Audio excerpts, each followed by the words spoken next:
Hi, I'm Whitney Kimball Coe with the Rural Assembly. This month, the Rural Assembly has been focusing on labor. And for our Everywhere Extra, we wanted to bring you a story that spotlights the intersection of labor and civil rights. The Coal Creek War was a violent dispute that began in 1891 when Southern states were desperate for money, and some decided to create what was called the convict lease system, where anyone sentenced to a year or more in prison would be eligible to be leased out to companies, and many were sent into the coal mines. I reached out to labor organizer Austin Sauerbrei, who's writing a graphic novel on the Coal Creek War, and whose illustrations you'll see in this video. I asked him to join me for an interview with Boomer Winfrey, who oversees the Coal Creek Miners Museum in Rocky Top, Tennessee. We sat down with Boomer to learn more about the fascinating story of the convict lease system and how it sparked a war in the heart of Tennessee's coal mining region. The name of this is the Coal Creek Miners Museum. We decided to call it the Coal Miners Museum for a reason. It's not here to glorify the coal industry. It's here to recognize the men and the families and their sacrifices.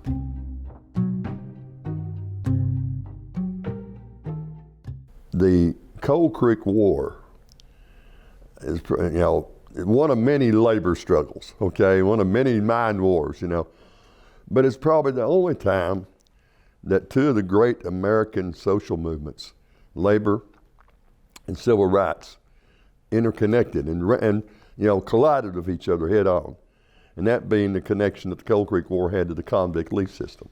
After the Civil War, all the southern states were bankrupt. None of them had any money. So the last thing they wanted to spend money on was incarcerating criminals, right? So they came up with this bright idea. I think Alabama was the first one to come up with it, to lease out their convicts for hard labor to private companies. In Tennessee and Alabama, one company called the Tennessee Coal Iron Railroad Company, which is located in Birmingham, got a lease for all the convicts from both states, and they used them in coal mines. At the end of the Civil War, there were 200 convicts in the state of Tennessee in prisons, and they were all white. You didn't put black men in prison, you made slaves out of them. You beat them to death, whatever. By 1891, there were 1,500 convicts in the Tennessee prison sentence system, and 200 of them were white. The other 1,300 were all black.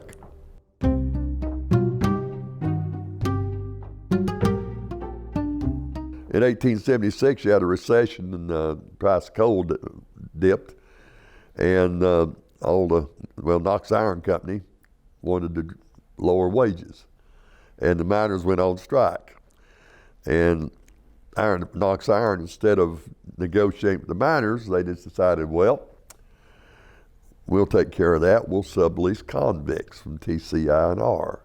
And they brought in convicts and laid off all the miners and opened their mine up working prisoners.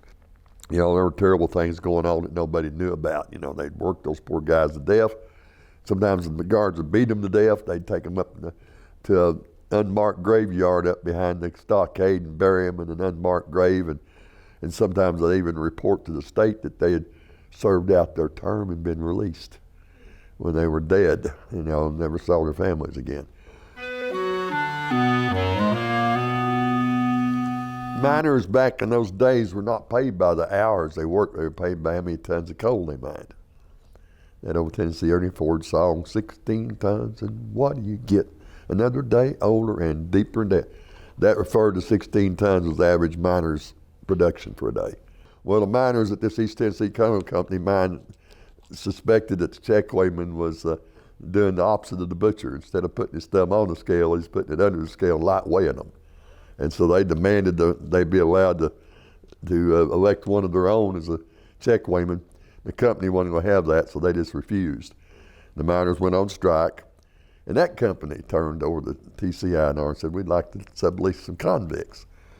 And they brought in a group of convicts, and they did something that probably wasn't, in hindsight, wasn't the smartest thing they could have done politically. They said, well, the first thing we want you to do, all those miners are living in company houses. We've got a company town up here, and we've got company houses, and they're paying rent to us, and they're not working for us anymore. They don't deserve to be in those company houses. You go over there and kick their families out on the streets and then tear those houses down. We're going to use the lumber from those houses to make your stockade. So that was that's maybe going a little bit too far. It's one thing to lose your job to a convict, another thing to have a bunch of convicts coming to your home and evict your family, your wife and children, put them on the street. You know, the miners met that night and said, no, we're not going to put up with this. So they all armed themselves, and about 200 of them marched up to the stockade, and there was only half a dozen guards there, forced the guards to surrender. And they still considered these convicts to be dangerous criminals. They didn't know any better, so they didn't release them. They marched them down the railroad track to the depot, along with the guards, and then gave the guards their guns back and said, you can take these convicts over to Knoxville and send a telegram to the governor telling him not to send us any more convicts out here. We don't want them. And the governor responded by sending the convicts back with the National Guard, with the militia. And that started basically what was the Coal Creek War.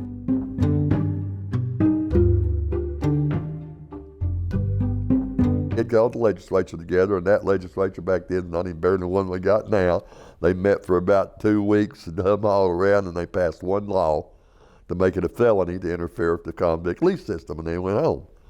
Well, the miners felt totally betrayed. And the miners said, well, we're just going to have to do something a little bit more serious. So they marched again on the stockades, which was, you know, the militia wasn't there, so they didn't have too much trouble. This time they didn't marched the convicts back to the depot and put them on the railroad. They broke into the company stores and looted them for clothing, gave the convicts all civilian clothes and said, Kentucky is that way. Good luck, boys. And they let, you know, all 200 convicts at Knox Iron and the 60 or so that were at East Tennessee, they released them all.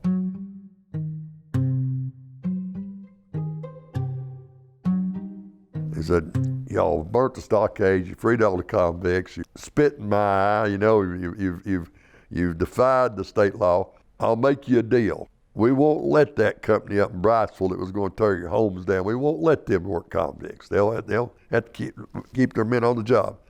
If you just let me bring them back to the Knox Iron Company mine, because we don't have any place to keep 200 convicts, and that's how many were in that stockade there.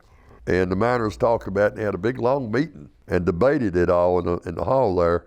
And a lot of them were saying, hey, this protects us. Knox Iron Company's been working convicts for 15 years.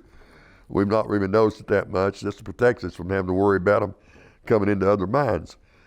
And some of the others, including Eugene Morrell, got up and said, look, y'all had time now. You've been up there to the stockade, and you've been to you've seen how those convicts were treated. You've seen that they're not hardened criminals like we thought they were. They're just poor stiffs that happen to be in the wrong place at the wrong time, the wrong color. They've been beat to death. You saw that unmarked graveyard up on the hillside of all those graves. And the miners sent the governor a message, no, I'm going to talk about it. No more convicts, period.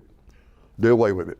It'd be real easy to just write the miner's office, well, they're just as racist as anybody else in the South, and they just saw the freeing the convicts as protecting their jobs. But they had the chance to sell out and keep their jobs, and they didn't. And to me, that was the most noble thing they did in the whole war, was they had a chance, and they decided that the greater good was the humanity of it.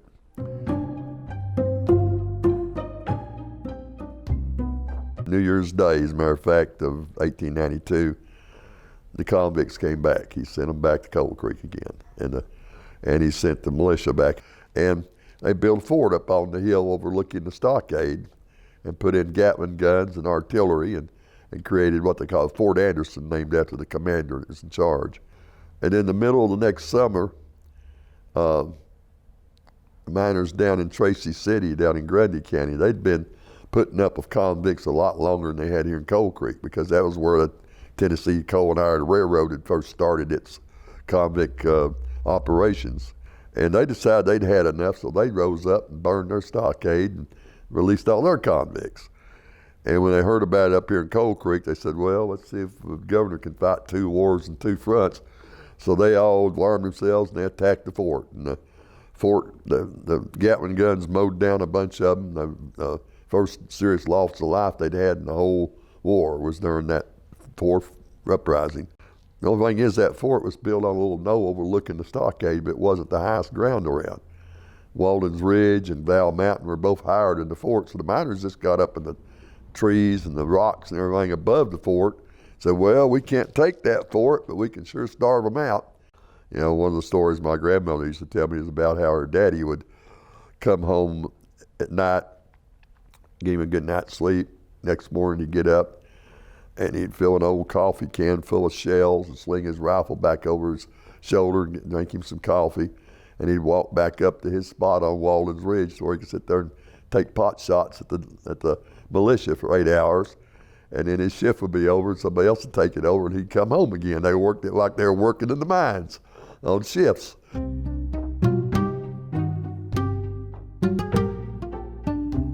We want everybody to surrender and lay your guns down, or we're going to shell the town. We'll shell your wives, your children, your homes. We're not going to worry about it.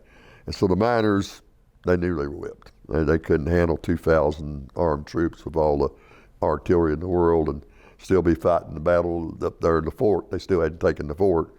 So they did. They put down their guns and surrendered and gave it all up. And that was the end of the Coal Creek War. You know, the miners lost the battle. A mine war is a mine war. This one was unique in that it involved convict labor, but it also was so unique in the connection to the convict lease system and how nefarious that whole system was throughout the South, not just in Tennessee, and how this was the first time that people had rose up and opposed this with armed opposition, and it resulted in, you know, doing away with it. So I think that the Coal Creek War, that is the legacy of it.